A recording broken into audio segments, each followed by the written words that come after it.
Здравейте, аз съм биоенерготерапевт Веселина Янкова.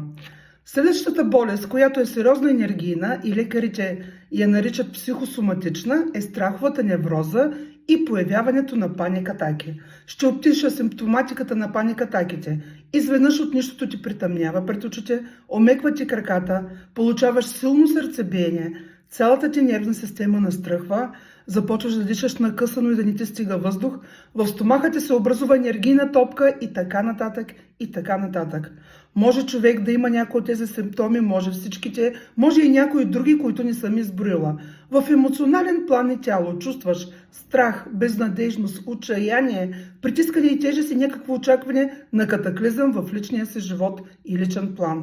В ментален план и тяло се образуват тежки и мрачни мисли, базирани на страха за себе си, за близките си, за оцеляването и застрашаването на твоето физическо тяло. Засегнати са две чакри – земната и слънчев сплит, като страховете се зараждат в земната, но паникатаките и тревожността, стресът се акумулират в областта на слънчев сплит, като се засягат и всички органи, свързани с тази чакра.